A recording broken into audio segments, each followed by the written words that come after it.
Meu nome é Clarice Ponte, eu sou médica, sou professora de medicina da Unicristos e hoje nós daremos continuidade às videoaulas sobre telemedicina. Será a nossa última aula e tratará das boas práticas em telemedicina.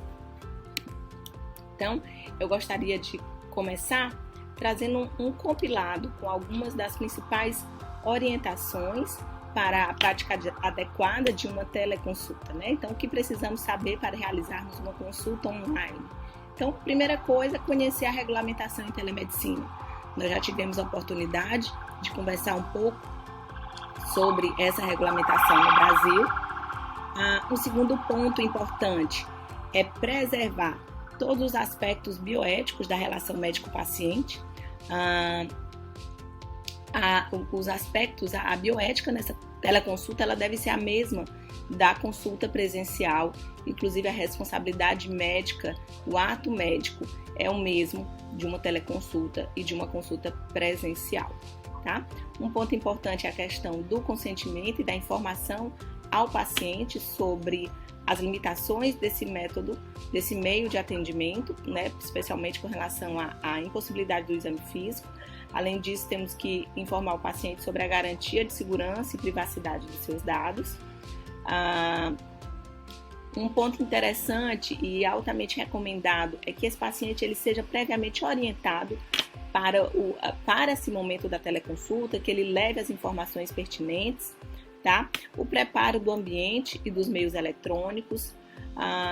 Temos que ter atenção à plataforma adequada para o uso, para a realização da teleconsulta, vamos comentar um pouco sobre isso, bem como do prontuário eletrônico, né? Quais são os requisitos que nós precisamos ter para a prática adequada.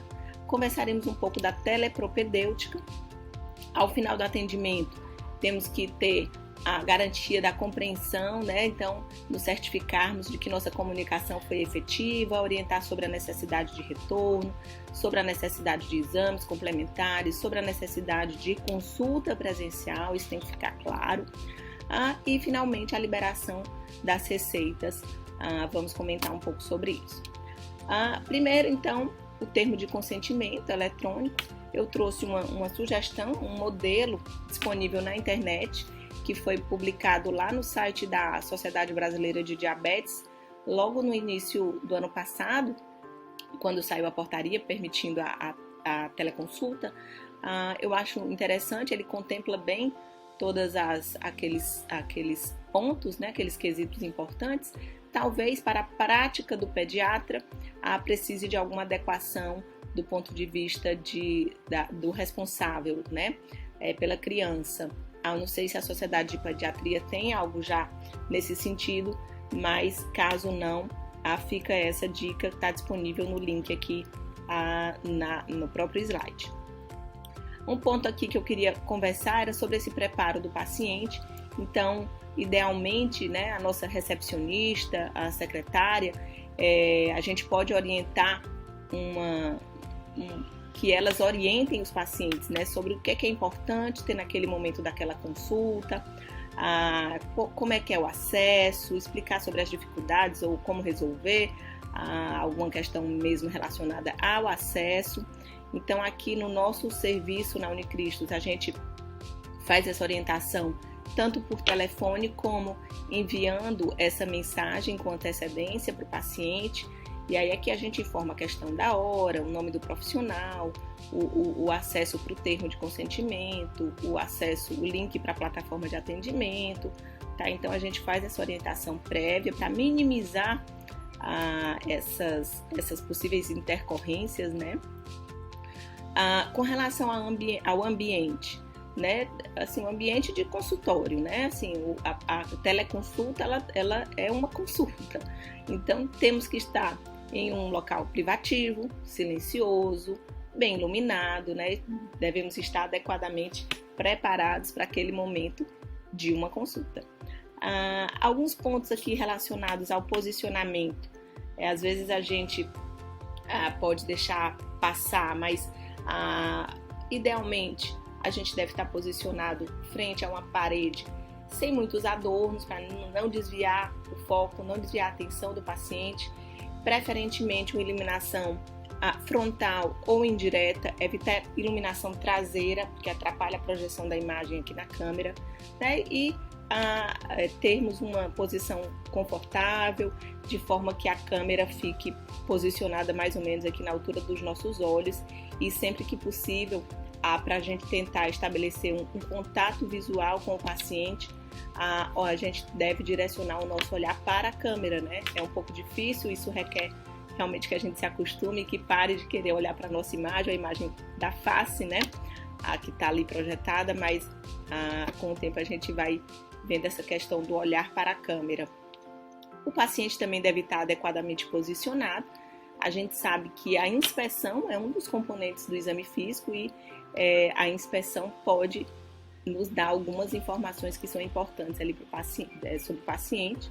Mais uma vez aqui a questão do enquadramento, né, do posicionamento, só exemplificando aqui com essa imagem. Com relação às plataformas de atendimento, esse é um ponto que traz muita dúvida, né, e muitos questionamentos. Existem inúmeras plataformas de telemedicina e a grande dificuldade é como escolher, né, a plataforma que é adequada. Tá? Então aqui a gente tem algumas recomendações, né? Idealmente essa plataforma de telemedicina, quanto mais integrada ela for, melhor. Uma plataforma que permita a questão do agendamento online, que já esteja atrelada ao termo de consentimento, que tenha o link para a videochamada, garantindo aqueles requisitos de segurança no tráfego dos dados, que seja integrada a um prontuário eletrônico que respeite todas essas normas de segurança e de sigilo de dados na internet, como a RIPA, que é uma norma norte-americana, na verdade, que regulamenta o tráfego de dados em saúde, as informações em saúde. A LGPD, né, a Lei Geral de Proteção de Dados, também se aplica à área da saúde. Então, nós temos que atender a essas normas quando a gente trata da escolha do prontuário eletrônico, e esses prontuários devem seguir as normas de garantia e segurança nível 2, tá? Que é essa questão de acesso por senha, a senha diferenciada para a recepcionista e para o médico, o profissional de saúde que tem acesso aos dados. Então, todas aquelas garantias de segurança e sigilo dos dados. Idealmente, a plataforma deve estar atrelada, né, ou integrada com uma outra plataforma para emissão dos documentos com a certificação digital, tá? Então, uma certificação aqui pela Infraestrutura de Chaves Públicas Brasileira e, de preferência, mas não obrigatoriamente, que fosse também integrada à própria plataforma de pagamento. Então, essas são algumas dicas que a gente pode se guiar para fazer uma boa escolha na plataforma de telemedicina. Com relação à telepropedêutica, então eu estou lá já com o meu paciente, o que é que eu posso fazer para minimizar a carência do exame físico, tá? Então a gente tem visto uma série de publicações, aqui eu esqueci de pegar a data dessa publicação, mas é do ano passado, é de 2020, se não for agora de 2021, e tem, quando a gente acessa a internet, realmente uma disponibilidade crescente sobre esse assunto, né? Então aqui, por exemplo, um guia para o exame físico virtual para pacientes atendidos, né, virtualmente, então a teleconsulta, telesaúde, e é bem interessante. Eu não vou entrar em detalhes nessas recomendações desse exame físico virtual, mas eu deixo a sugestão. Esse artigo tem acesso livre e realmente ele é bem interessante. Procurei também algo da pediatria, mas não encontrei assim exame físico virtual para pediatria, né? Não, por isso não trouxe. Mas aqui a gente tem uma outra publicação, essa não é tão recente, é de 2018, salvo engano, 2018, e fala isso também, ó. O exame clínico na telemedicina, telesaúde, mobile health, né, e práticas de saúde médica conectadas.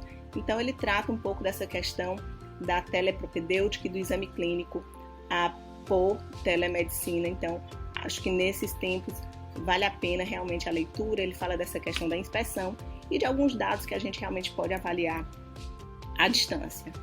Um que eu achei interessante com relação à parte do exame físico foi esse, que é uma forma de avaliar a insuficiência respiratória, né? Então, o serviço de telemedicina do pronto atendimento virtual do Einstein estava usando esse método aqui para avaliar insuficiência respiratória, né? Onde você pede para o paciente respirar bem fundo e contar de 1 a 30, o mais rápido que puder, ele cronometrar esse tempo, né, e guardar essa contagem.